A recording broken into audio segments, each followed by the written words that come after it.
Ah, Pininding ko sa inyong lahat. Hindi actually. Finally, I'm here. With much, convincing from At my name is Arlene Carinal. I work with Security Bank. And I'm a member since 2005. Yeah, 2005. You remember, actually, I was pregnant then. Anyway, katulad ng mga lahat sa atin dito na nasa kupupuri namin yun. Sa simula, siyempre, nahiya tayo. Yung isa na tayo. Kasi natigil kasi galing ako sa Morgan Christian. Ang face ko talaga, contact. Anyway, ang aking i-share sa inyo is about my experience. Marami akong blessings na natanggap. I accepted this change. But, ito lang yung kaya ko ngayon. Sharing. Okay, some of them are personal. So anyway, sabi nga, nararamdaman natin yung talagang state talaga kapag experience na talaga. So yesterday, it was Father's Day.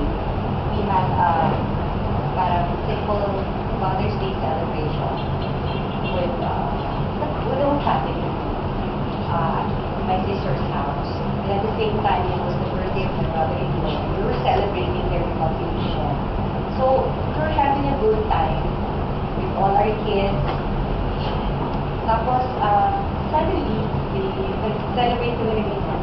My son, who went upstairs with his cousin, my son is 8 years old by the way, fell from the stairs.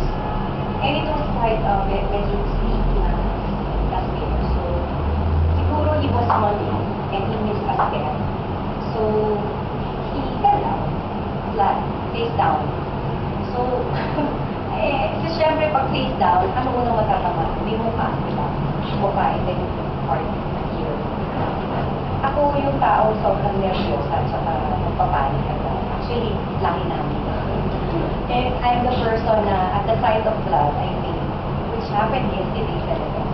And casually, ang anak mo yun, talagang huwag magulat ka, matatakot ka, magpapanik ka. So, I fainted. Ang masama pa doon, when I fainted, nasa loob ko nung anak kong babae, which is only 6 years old. Imagine na. Buti na lang, kung mga ganun biyaya. Una, when I fainted, hindi ako natamaan or napagod. Kasi, nasa loob ko ng anak ko. Yung anak ko, 6 years old, nung nasa loob niya ako, napaupo siya sa sofa. So, hindi kami pareho na pagkanin. Kaya lang, siyempre, bigyan ko ano ko kami.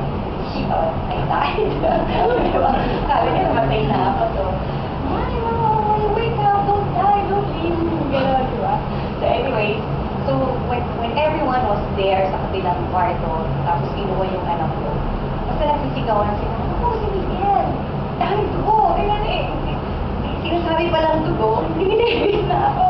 So anyway, nung nalimusmatan ako, person sa point, ang dapat ko gawin? Like, anak, are you okay? Sabi ko sa babae ko, I'm okay, Mama, are you okay? Sabi niya sa anyway, kinuha ko yung bag ko, nakuha ko po nung naka-charge na iPad. Tapos, I went to the other room to check on my son habang inaayos siya ng the rest of the bag. And then I saw him, kakatakot talaga. Kasi ang basag yung mukha niya. Tapos puro blood. Pero pinunasan na lang siya. Tapos tinanggalan ng damit. Kasi alam nila takot ako. So sabi ko, let's go to the hospital. Kailangan i-check up siya, diba? Check sa x-ray. So we went to the ER first. And then, ang maganda ba, una pa lang masyadong takot. So hindi na kami asikasuhin. And then, syempre, nakita nilang accident, blood, tapos bata pa, talagang nagkaso kami. Tapos, malamang ano pa doon, yung blessings ko doon, yung mga doctors were very good, very accommodating, at saka, siguro magagaling. Kasi, nakita naman, thorough yung kanyang, yung pag examine yung sa ano ko. In fact, they got an ENT specialist in ortho, siya. Tapos yung scan, tapos tayo na ako ng kung ano ng waiver, quickly, whatsoever. So yun, tapos, so lahat ng x-rays everything, yung analysis, yung scan. Tapos, we waited for the result. Kasi lang na yun lang. Tapos, check pa ng ating mga doctors. So, thankfully, because siguro marami na rin akong na-report na siya. It was not okay. Despite everything, wala siyang fracture. Hindi siya nag-fissure, hindi siya nag-vomit. Di ba, normally, kapag nag-bad fall, di ba, yung kakaroon ng unconsciousness. So, wala. Pero ninervous lang ako on the way to the hospital. Nangantok siya. Like, wala na ako. So, anyway, we waited. Tapos, lumabas sa aming result.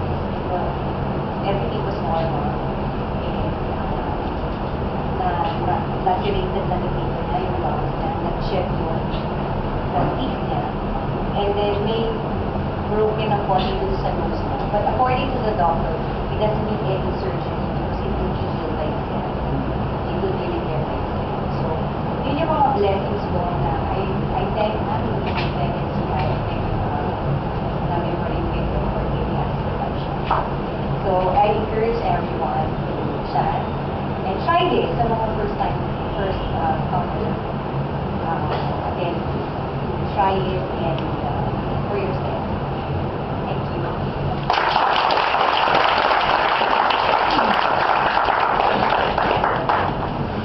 So, nadinig nyo na yung magandang biyaya kapag kalimutan, dumako naman tayo sa lecture.